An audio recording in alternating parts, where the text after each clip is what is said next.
Okay, good afternoon. Today we're going to accomplish number 3 video in our 3 video series about this Walipini. The first one was the pros and cons of this greenhouse. The second video was a little bit about how I constructed the greenhouse. And then in our third video today, we're going to talk about the management details of growing this greenhouse, of how to grow in this greenhouse. Now, context is everything. If you're growing carrots and that is your job, and you have 20 grocery stores and you're supplying them with carrots, you need a different video than the one I'm giving you right now. Okay? If you're a cattle farmer and you're out there raising cattle, you need a different video than the one I'm giving right now. So context is everything. So today I'm going to give you the context of what I do with this greenhouse. First and foremost, this is an educational classroom to teach people. We teach people on Patreon. We have our boot camp. A lot of young people come here. There's internships here on the ranch. There's a 17-week farmer training program that starts at the beginning of the growing season.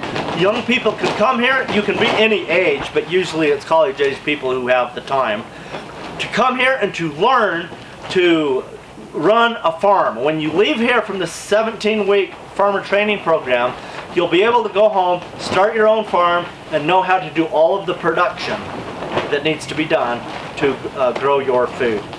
We limit that to about between 5 and 10 students at a time, so that the education you need to meet your goals, I can meet that for you while you're here.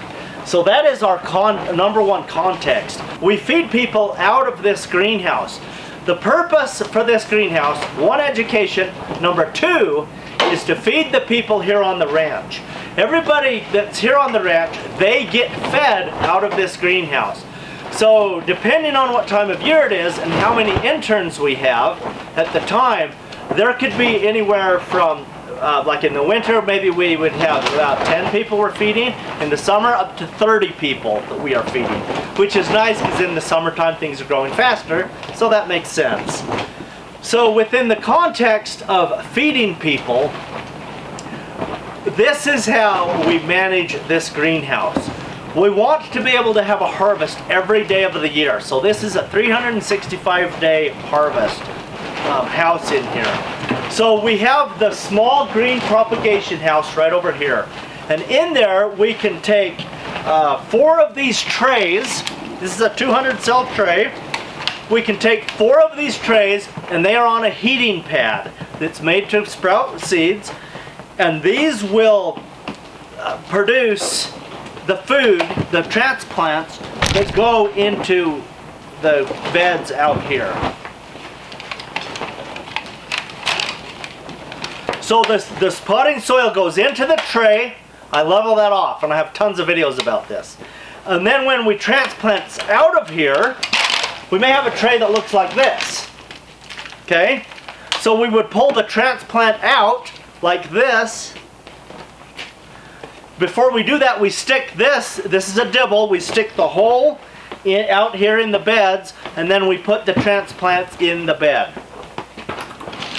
So it's that simple. The 200 cell tray and the dibble go together. Now, what if it's a species of plant and I want a much bigger, more beautiful, robust plant than what will grow in the 200 cell tray? Well, there's 2 options. I either start the seeds in the 200 cell and then I transplant them into a paper pot. This is just a paper grocery bag from Winco right here. And so we put the potting soil in here. We would stick the dibble inside of here, and then we put the transplant in here, and then we would grow it big and beautiful and robust in here for a month or 2, depending on the species. And then we put this auger in the cordless drill, and we drill a hole in the ground, and then we would set this in the ground. So here's a broccoli plant that is ready to be transplanted. And this broccoli plant has been growing for about 10 weeks. And it looks very small for 10 weeks, but you've got to remember, it's been growing through the shortest time of the year. So now that it's getting lighter, it's 1st of March now, so it's starting to get more light from the sunshine. So this is going to take off and grow really big.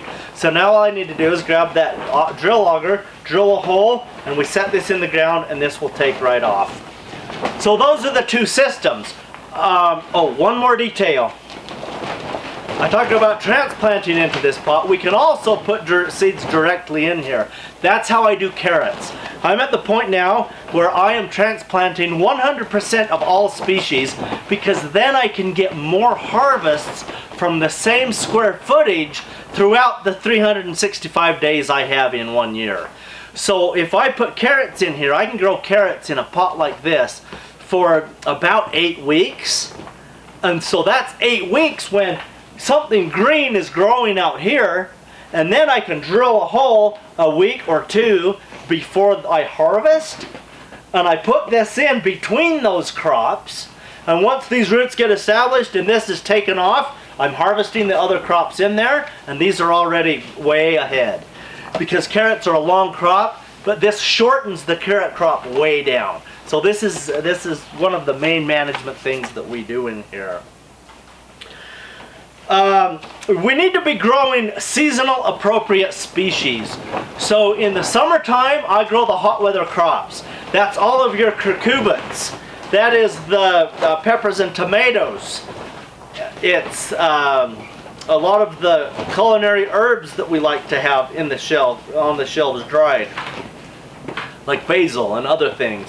A lot of the herbs will be fine, but they're not growing a lot, so it's nice to harvest them in the summer, and then we dry them, and then we have them ready to go in the kitchen. Climate appropriate species, okay? Climate appropriate species.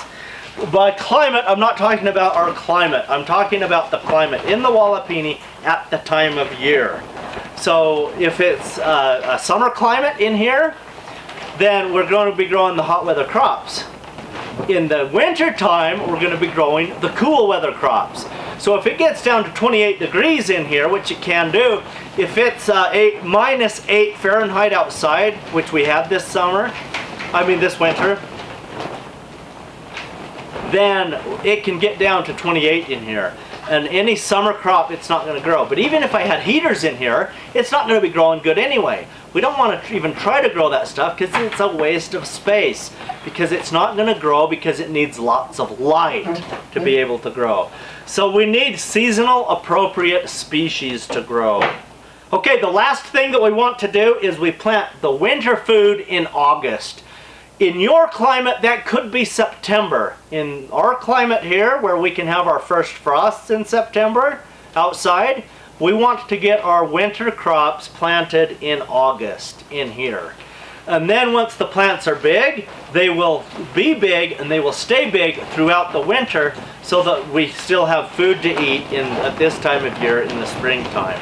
In March and April, we still want to be harvesting things inside of here. So let me just do a quick recap of these 5 points that we made here.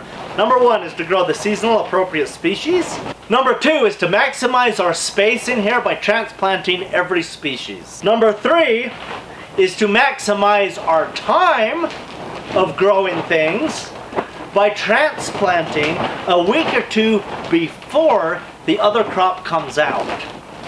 Number 4 is we use the appropriate pots, either the big pots or the 200 cell tray. And number 5 is we are planting our winter foods in August.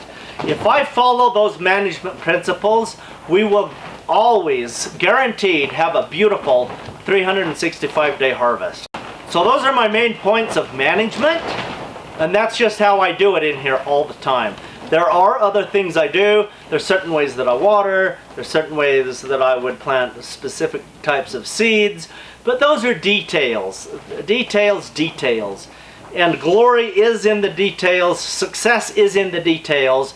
But by following these 5 major principles, you can have the very best garden of your entire life. Okay, hopefully this has helped you have the best garden of your life.